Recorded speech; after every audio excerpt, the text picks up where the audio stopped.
माझी पत्नी भाजपची पदाधिकारी म्हणून 2014 पासून आम्ही काम करतोय, एकनिष्ठपणे काम करतोय। संजयनगरसारख्या भागामध्ये ज्या ठिकाणी काही नव्हत्या तळागाळापासून भाजप रुजवण्यापासून एक एक कार्यकर्ता तयार करण्यापासून आज संघटनात्मक बांधणी सगळ्या प्रतिनिधी केलेल्या आहेत, खस्ता काढलेले आहेत, अंगावर केसेस घेतलेले आहेत, कार्यकर्त्यांना बऱ्याच मारहाणसुद्धा झालेलं आहे। प्रत्येक निवडणुकीमध्ये या ठिकाणी भाजप पक्ष रुजवण्याचं काम केलं आहे।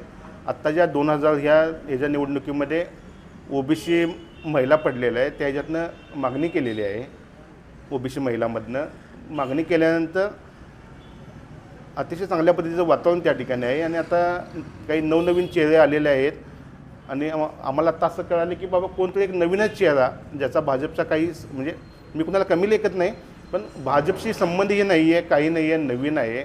अशा काही कुठल्यातरी एका चेहऱ्याला कशाच्या आधारावर त्यांनी देतात असं मला समजलं, नक्की आहे की नाही समजलं। मग ते आम्ही आमदार सुलताना गाडगीळांना आम्ही भेटण्यासाठी आलो आहे, एका आंदोलन नाही आहे, दादांना भेटण्यासाठी आलो आहे। दादा हे खरं आहे का, असलं तर बाबा हे कसं, हे कशाच्या आधारे आमच्यापेक्षा म्हणजे कामानं जास्त आहेत, सर्वेनं जास्त आहेत किंवा पक्षामध्ये आमच्यापेक्षा जुने आहेत, तरी एकदा आम्ही समजावून सांगितलं तर आमची काय हरकत नाही, आम्ही त्यांचा झेंडा घेऊन आम्ही फिरणार आहे।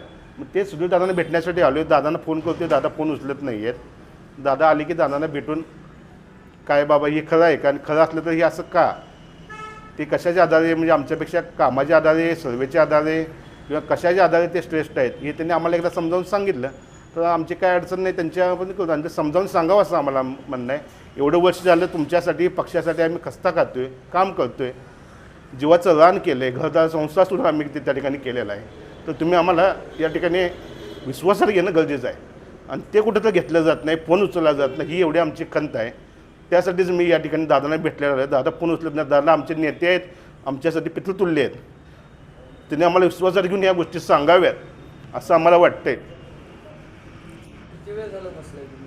आलो मी आता बऱ्याच गोष्टी झालं, बसलो आहे, दादांना भेटायला लागलो आहे। दादा भेटले की दादांच्याकडे घेणार, दादांच्या विरोध नाराजी नाही आहे, काही नाही आहे, पण आमच्यासाठी ते पितृतुल्य आहेत, त्यांनी मग आम्हाला समजावून सांगावं।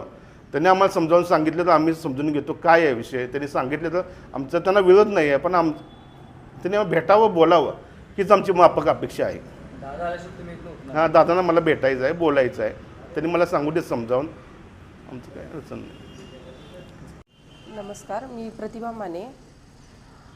आम्ही 2014 पासून BJPचं एकनिष्ठपणाने काम करतोय आणि आता महापालिका निवडणुका आलेल्या आहेत आणि 2014 पासून आम्ही तर काम करतोयच एकनिष्ठपणाने आणि आता ह्यावेळेला महापालिका निवडणुकीमध्ये आम्हाला असं कळतं की आम्ही ओबीसी महिला